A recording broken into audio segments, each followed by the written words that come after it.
Hello friends, today we will discuss about the logarithmic functions. Logarithmic functions is nothing but it is the inverse of the exponential function. So exponential function we have already studied in our videos, in our last video, and now we will discuss about the logarithmic function. So what is logarithmic function? We will see here. See, logarithmic functions. What is the logarithmic function? Here we are writing some, we have some properties here with respect to the logarithms. But पहले हम ये understand करना चाहते हैं कि log है क्या. ठीक है, log है क्या? log मतलब लकड़ी का गट्ठा नहीं. log का मतलब है कि अगर सपोज हमारे पास कहीं पर गिवन है log of x base a is equals to y, क्योंकि हम किसी भी फंक्शन को कैसे लिखते हैं, y is equals to f x. तो आज हम डिस्कस करने जा रहे हैं कि एफ एक्स हमारा क्या है, लॉगरिथमिक फंक्शन है. और लॉगरिथमिक फंक्शन के लिए एक टर्म और होती है, दैट इज बेस. तो बेस को भी अंडरस्टैंड करना है, व्हाट इज बेस. तो for it log of x base a is equals to y implies that, what is the meaning of this? It implies that a raised to the power y is equals to x. Means we can say the logarithmic function is nothing but it is a exponential form, right? Exponential function. In our last video we have discussed the exponential functions. So on the basis of exponential function we will discuss this logarithmic function, right? So y is equals to log of x base a implies that a raised to the power y is equals to x. ठीक है, तो यहां पर जो आपकी value है y basically क्या है, हमारा आउटपुट है ना. तो आउटपुट जो है वो आपको यहाँ पे राइट करनी है, आउटपुट. और x क्या है, हमारा इनपुट वेरिएबल है. ठीक है, ये इनपुट है, ये हमारा क्या है, आउटपुट वेरिएबल है, और ये हमारा क्या है, बेस वैल्यू. ठीक है, तो जब भी हम किसी फंक्शन को, लॉगरिथमिक फंक्शन को एक्सपोनेंशियल में कन्वर्ट करते हैं तो उसका ये रिलेशन है, राइट. तो सपोज मेरे पास कहीं पर है log of 512 base 2 is equals to what. मान लो हमारे पास क्वेश्चन है, how will you find log of 512 base 2. उसके लिए आप क्या करेंगे, हम log ऑफ 512 बेस 2 को y एज्यूम कर लेते हैं. तो it means 2 raise to the power y becomes 512.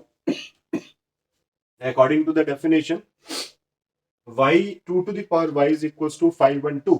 अगर मैं ऐसा करता हूं तो 2 रेज टू द पावर क्या लिया जाए कि 512 आए. तो हम क्या करेंगे, 512 के फैक्टर्स बनाएंगे, है ना. तो 512 के जब आप फैक्टर्स बनाएंगे तो ये लिखा जाएगा 2 raise to the power 9. You can check it.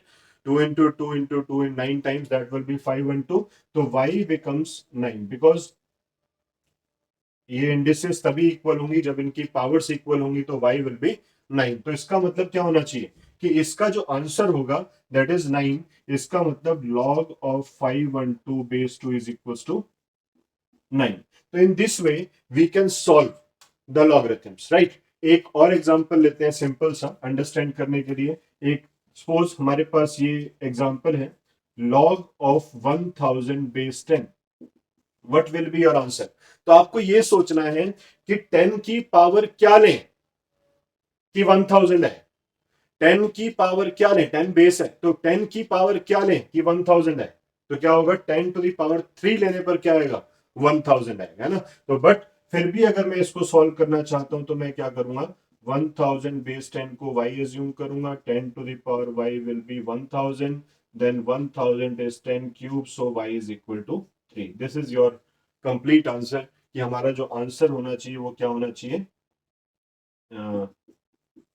y is equals to 3 होना चाहिए. ठीक है, तो इस तरीके से हम सॉल्व कर सकते हैं अगर हमें कहीं पर लॉगरिथम्स को सॉल्व करना है. तो आप बेस का मीनिंग भी आप समझ गए कि बेस हमारा कुछ भी हो सकता है ना. बेस हमारा कुछ भी हो सकता है, यानी कि अगर सपोज कहीं पर मेरे पास ये कंडीशन भी आपको मिल जाती है, कहीं पर मैंने लिखा log of 1/4 base 1/2, what will be it's value. तो अपने माइंड में सिर्फ आपने ये सोचना है कि 1/2 की पावर क्या लें कि 1/4 आ जाए. Very simple. 1/2 raised to the power 2 will be 1/4. Therefore it's value will be 2, nothing else. ठीक है, तो इस तरीके से 30 सेकेंड्स में हम ये वैल्यू बता सकते हैं। तो लॉगरिथम्स का हमने मीनिंग सेट किया है अभी कि what is the meaning of logarithms. ठीक है, तो अब आपने अंडरस्टैंड कर लिया कि लॉगरिथम होता क्या है। अब लॉगरिथम होता क्या है वो क्लियर करने के बाद क्या करना है, हमने कुछ प्रॉपर्टीज हैं जो हमने यहां पर डिफाइन कर रखी हैं already. First property is log of 1 base a is equal to 0 where a is greater than 0 and a is not equals to 1। a 1 के बराबर नहीं होना चाहिए, पहली बात। दूसरी बात, a हमेशा पॉजिटिव नंबर होना चाहिए और log of 1 base a will be 0। how? Suppose we are proving this one, right? We are proving this thing here। we know that what is, अभी एक बार फिर से मैं आपके सामने राइट कर रहा हूं जो मैंने अभी किया था। a to the power x, sorry, a to the power y is equals to x implies that y is equals to log of x base a, है ना। ये हमारी क्या है, डेफिनेशन है। तो इसका मतलब ये हो गया कि अगर मैं इसको देखता हूं या इसको देखता हूं तो ये दोनों एक दूसरे के बेसिकली क्या है, इनवर्स फंक्शंस है। These two are the inverse function of each other. ये हमारा कौन सा फंक्शन है, एक्सपोनेंशियल। जबकि मैंने अभी इनवर्स की बात नहीं की आपसे, बट आपको ध्यान रखना है कि एक्सपोनेंशियल फंक्शन जो होते हैं वो क्या होता है, लॉगरिथमिक फंक्शन का क्या होता है, इनवर्स होता है। ठीक है, बाद में हम बात करेंगे बेसिकली इनवर्स है क्या। तो फिलहाल अगर हम इसको इस फॉर्म में राइट करते हैं तो इसको y is equal to log of x base a write कर सकते हैं, और अगर ये फॉर्मेशन है तो इसको हम इस तरीके से भी एक्सपोनेंशियल फॉर्म में भी राइट कर सकते हैं। Okay, now we want to show this result. तो फर्स्ट ऑफ ऑल अगर सपोज मैं आपसे कहता हूं a raise to the power 1 क्या होता है, a raise to the power 0 क्या होता है, 1 होता है। ये हमने अलजेब्रा में पढ़ा हुआ है ना। अब इस फॉर्मूले की हेल्प से मैं इसको कन्वर्ट करता हूं इस फॉर्मेट में, तो इसको मैं कैसे लिखूंगा, log of 1, right, base a is equals to 0। so there is no need to say anything because log a to the power 0 is 1 simply implies that log of 1 base a is equal to 0, है ना। there is nothing to say। तो again second result के लिए आप क्या करेंगे, इसी तरीके से अगर मैं इसके बारे में सोचता हूं, log of a base a is equal to 1, what will you get? suppose a raised to the power 1, what will be a? तो अगर ये a के इक्वल है तो मैं लिख सकता हूं ना, log of a base a becomes 1, right, clear. तो log of a base a is always 1। ये कंडीशन बरकरार रहेगी, a should be greater than 0 and a not equals to 1। आगे बात करते हैं, log of xy base a, मान लो हम इस कंडीशन को प्रूव करने जा रहे हैं। इसको बेसिकली हम क्या बोलते हैं, प्रोडक्ट रूल बोलते हैं। क्या बोलते हैं, प्रोडक्ट रूल ऑफ लॉगरिथम्स। ठीक है, प्रोडक्ट रूल ऑफ लॉगरिथम्स ये हमें हेल्प करता है एंट्रेंस पॉइंट ऑफ व्यू से। कहीं पर लॉगरिथमिक सीरीज के क्वेश्चंस आते हैं, है ना। डिफरेंशिएशन जब आप करते हो तो वहां पर लॉग के फॉर्मूलाज जो होते हैं वो सारे यही फॉर्मूलाज हैं जो हम यूज करते हैं। बट जनरली जो हमें 12th लेवल तक दे रखा है उसमें बेस ए नहीं होता, उसमें बेस ई होता है। E is a natural base. ठीक है, उसकी भी बात हम करेंगे अभी थोड़ी देर में। तो ई जो हमारा होता है वो नेचुरल बेस होता है। तो दो टाइप के बेसिस होते हैं, एक नेचुरल बेस होते हैं, डेसिमल बेसिस होते हैं, और थर्ड टाइप के भी बेसिस होते हैं जो इन दोनों से अलग होते हैं। ठीक है, तो वो सारे हमने देखने हैं। तो यहाँ पर ए हमने एनी बेस लिया हुआ है। फिलहाल हम ऐसा कुछ भी बात नहीं कर रहे कि नेचुरल बेस है कैसा बेस है, वो बात की बातें हैं। फिलहाल A to the power 1 is A, log of A base A becomes 1। अब हम बात करते हैं प्रोडक्ट रूल के बारे में। अब प्रोडक्ट रूल की अगर मैं बात करूं तो देखिए कुछ नहीं करना, हमने प्रूव करना है log of x Y base A is equals to log of X base A log of Y base A. अब इस चीज को प्रूव करने के लिए देखिए क्या करते हैं हम, बहुत ही ब्यूटीफुल प्रूफ है इसका। Let log of x base a is equals to p and log of y base a is equal to q। Suppose मैंने इसको p एज्यूम कर लिया, इसको q एज्यूम कर लिया। अगर मैं इसको p लेता हूं, इसको q लेता हूं, तो we can write it as a to the power p is equal to x, a to the power q is equals to y। ये मेरे पास आ गया। ठीक है, अब जब मेरे पास ये आ गया by using the exponential format जो मैंने ऊपर लिखा हुआ है डेफिनेशन के अंदर। ठीक है, अब इन दोनों को आप मल्टीप्लाई कर दो तो x इंटू वाई का मतलब a to the power p into a raise to the power q। तो एक्सपोनेंट्स के लॉस के हिसाब से अगर बेस सेम होते हैं तो पावर्स क्या हो जाती हैं, ऐड हो जाती हैं। तो a raise to the power p plus q, यानी कि एक्स वाई की जो वैल्यू है वो किसके इक्वल है, वो इसके इक्वल है भैया रे, है ना। तो इसका मतलब ये हमारा क्या है, बेस है। तो base to the power p plus q is equal to x y, तो इसको हम लिखेंगे log of x Y base a is equals to p plus q, right, by using the definition. And what is p? P is log of x base a and q is log of y base a. So what are you getting here? कि log of xy base a is equals to log of x base a log of y base a. It means it is proved that log of xy is equals to log of x plus log of y. A is any base, right?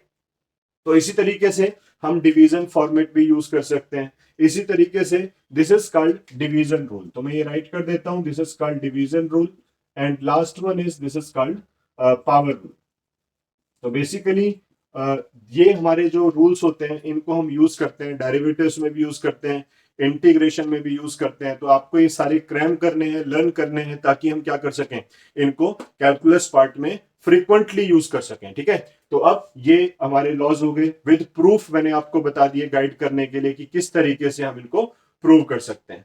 अब हम चलते हैं basically what is the graphics. अब देखिए, अगर मैं directly आपको graph बता देता तो आपको समझ में ना आता कि क्या कर रखा है. अब यहाँ पे क्लियर हो गया आपको कि ग्राफ ड्रॉ करने से पहले what is the meaning of the logarithms. अब आपने लॉगरिथम्स के मीनिंग के बाद कहाँ चलना है, ग्राफ्स की तरफ चलना है, फिर उसके डोमेन और रेंजेस के बारे में डिस्कस करना है. अब ये तो क्लियर हो गया कि y is equals to log of x base है. अगर मुझे गिवन है this is the logarithmic function and मैंने इसको कन्वर्ट करना है, तो ये कौन सा फॉर्मेट है, एक्सपोनेंट फॉर्मेट है. ठीक है, तो मैं अगर इसका ग्राफ ड्रॉ करना चाहता हूं, इसके लिए मुझे ग्राफिक एनालिसिस करनी है इसकी, कि किस तरीके से हम ग्राफ इसका बना सकते हैं. तो देखिए, सिंपल सी बात, अगर y log of x base 2 ले लूं मैं, तो what is the meaning of this, x is equals to 2 raise to the power y. देखो, एक्सपोनेंशियल फंक्शन में हम 2 टू द पावर y का, 2 टू द पावर x का ग्राफ कर चुके हैं, तो 2 टू द पावर y का भी ग्राफ यही होगा. बट प्रॉब्लम क्या है, यहाँ पे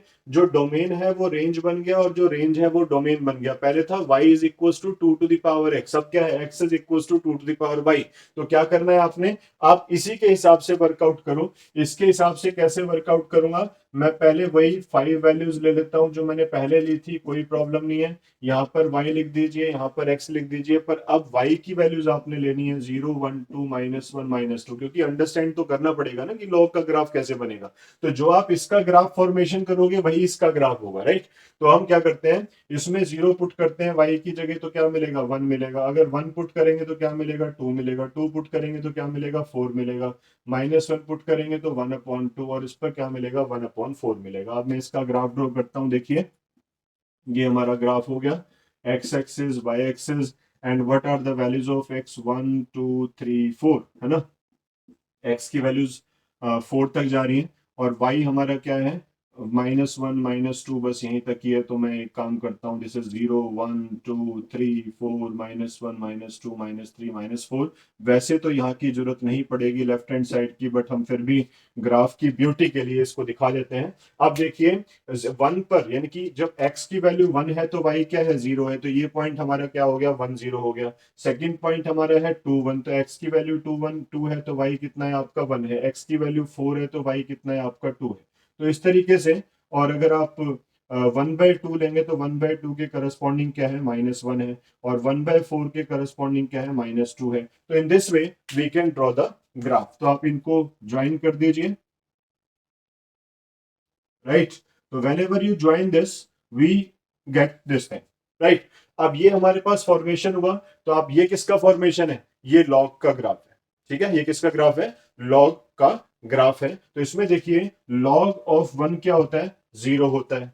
लॉग ऑफ 2 बेस 2 अगर मैं लूंगा तो उसकी वैल्यू क्या होगी, 1 होगी, क्योंकि लॉग ऑफ ए बेस ए क्या होता है, 1 होता है. तो अगर आप इस तरीके से भी अब आप इसको स्टडी करना चाहो तो आप कर सकते हो. तो बेसिकली लॉगरिथमिक फंक्शन का जो ग्राफ होता है वो ये होता है. अब देखिए, यहाँ पर हमने जो एनालिसिस किया वो किस बेस पे किया, कि जो a हमारा है वो हमने ग्रेटर देन 1 लिया हुआ है. तो फर्स्ट केस मैंने क्या लिया है, a इज ग्रेटर देन 1. अगर आप a की वैल्यू 1 से ग्रेटर लेकर चलेंगे तो what will be the impact on logarithmic function. और यहाँ पर हमने लिखा हुआ है a इज ग्रेटर देन 0, तो जो कंडीशन a ग्रेटर देन 0 की है वो यहाँ पर भी अवेलेबल है. जब आप लॉगरिथम्स पढ़ रहे हैं यहाँ पर भी है, तो everywhere a is greater than 0, right. a is not equal to 1 is also everywhere. And next is base 2 हमने लिया है विच इज ग्रेटर देन 1। तो फर्स्ट केस हमने लिया कि a अगर ग्रेटर देन 1 है तो किस टाइप का ग्राफ फॉर्मेशन होगा, तो इस टाइप का ग्राफ फॉर्मेशन होगा। अगर आप log x बेस 4 लेंगे तो भी ऐसा ही बनेगा, है ना। log ऑफ x बेस 6 लेंगे तो भी ऐसा ही बनेगा। बट उसी तरीके से जैसे हमने प्रीवियस ग्राफ्स में डिस्कस किया था, तो ये इस तरीके से रोटेट होना स्टार्ट हो जाएगा, ठीक है, इस तरीके से वाइब्रेट होना स्टार्ट हो जाएगा। बट ये जो पॉइंट होगा ये फिक्स होगा, ये जो कर्व है ये इस तरीके से रोटेट करना स्टार्ट हो जाएगी, ठीक है। तो ये हमारा हो गया when a is greater then 1। Similarly for the second one, अगर हम a की वैल्यू लेस देन 1 ले लें तो क्या होगा, देखते हैं। देखिए इसका जो ग्राफ है वो तो इंक्रीजिंग फॉर्म में आ रहा है, as you increasing the value of x, है ना, तो वैल्यू ऑफ y भी कैसी हो रही है, इंक्रीज हो रही है, तो इंक्रीजिंग फॉर्मेट में आ रहा है। अब एक चीज और ऑब्जर्व करने वाली है इस ग्राफ के अंदर जो मैं आपको बताना चाहता हूं, वो क्या है कि व्हाट इज द डोमेन। अब डोमेन क्या है हमारी, x इज ग्रेटर देन 0, है ना, क्योंकि यहां पर x की सारी वैल्यूज कैसी है, पॉजिटिव है, इस तरफ तो ग्राफ है ही नहीं। दूसरी बात, y जो है वो ऊपर से नीचे तक वेरी कर रहा है, मतलब माइनस इंफिनिटी से इंफिनिटी के बीच में वेरी कर रहा है। इसका मतलब रेंज क्या हो गई इसकी, all reals. That is the domain and range of the logarithmic function whenever the base is greater than 1, right? Now we will do the analysis for a is less than 1. अगर suppose इसी case में a less than 1 हुआ तो मैं एक काम करता हूं, y फंक्शन में ले लेता हूं log of x base 1/2, है ना। अब 1/2 लेकर चलूंगा तो इसको लिख सकता हूं मैं 1/2 to the power y is equals to x। करना कुछ नहीं है, x is equals to 1/2 to the power y को स्टडी करते हैं हम, क्या होगा, क्योंकि दोनों का जो मीनिंग है वो सेम है, ये हम पहले ही ऑलरेडी एक्सप्लेन कर चुके हैं काफी जगह पे। तो y की वैल्यू 0 1 2 -1 -2 आप लेंगे, 0 पुट करने पे 1 आ जाएगा, 1 पुट करने पे 1/2 1/4 and 2 and 4, these are the respective values. तो आप ये सारी वैल्यूज जब आप पुट करेंगे तो व्हाट विल हैपन, ठीक है। तो इसका ग्राफ देखते हैं, ये हमारे पास एक्सेस हो गई, ये भी हमारे पास एक्स एक्सेस वाई एक्सेस हो गई। दिस इज 0 पॉइंट, एक्स की वैल्यूज कहाँ से वेरी कर रही हैं, 1 2 3 4, अगेन उसी तरीके से वेरी कर रही हैं। और दिस इज -1 -2 -3 -4, 1 2 3 4 1 2 3 4, है ना। इस तरीके से हम वैल्यूज को शो कर सकते हैं, ठीक है। अब बात करते हैं, x की वैल्यू 1 है तो y कैसा है, 0 है, ये पॉइंट हो गया। x की वैल्यू 1/2 है तो y कैसा है हमारा, 1 है, ये पॉइंट हो गया। x की वैल्यू 1/4 है तो y क्या है, 2 है, ये वाला पॉइंट हो गया। तो हम क्या देख रहे हैं, ग्राफ जो है वो जैसे जैसे x की वैल्यू हम डिक्रीज कर रहे हैं तो इसकी वैल्यू क्या हो रही है, इंक्रीज हो रही है। That is basically decreasing function, right. तो when x is -1, x is yes, x is -1, so its graph will be x is 2 and y is -1, तो x is 2 and y is -1, we have this point, है ना। उसके बाद x is 4, y is -2, this point। तो this is our graph, इनको आप join कर दीजिए in this way, we are getting the graph for this one। अब इसमें क्या ऑब्जर्व करने वाली बात है कि एक तो हमने बेस क्या लिया, लेस देन 1 लिया, ग्राफ क्या कर रहा है, डिक्रीज कर रहा है। जैसे जैसे मैं x की वैल्यूज को बढ़ा रहा हूं, इंक्रीज कर रहा हूं, वैसे वैसे y की वैल्यू क्या हो रही है, डिक्रीज हो रही है, डिमिनिश हो रही है। तो उसका बोलते हैं डिक्रीजिंग फंक्शन बोलते हैं। तो this is the kind of decreasing function when a should be less than 1। उसके बाद देखिए डोमेन क्या है इसकी, domain again x is greater than 0, there is no doubt, and range will be, range is all reals from minus infinity to infinity, or you can say all reals, all positive and negatives including 0। तो ये हमारे पास क्या हो गया, range हो गया। तो हमने देखा कि लॉगरिथम जो है basically it is nothing but it is exponential function and it has two kind of logarithmic functions here। One is a is less than 1 and second is a is greater than 1। दोनों को हमने discuss किया। When a is greater than 1 the graph will be increasing function, when a is less than 1 graph will be the decreasing function। So this is our graphical analysis for the logarithmic function, right? And these are the properties which we have to use in our chapters like differentiation, integration, all the calculus part including the algebra also, right? तो we are going towards the next video in our next session. तो तब तक के लिए इजाजत दीजिए, मिलते हैं अगले वीडियो के साथ, अगले फंक्शन के साथ नेक्स्ट स्लॉट में। Thank you.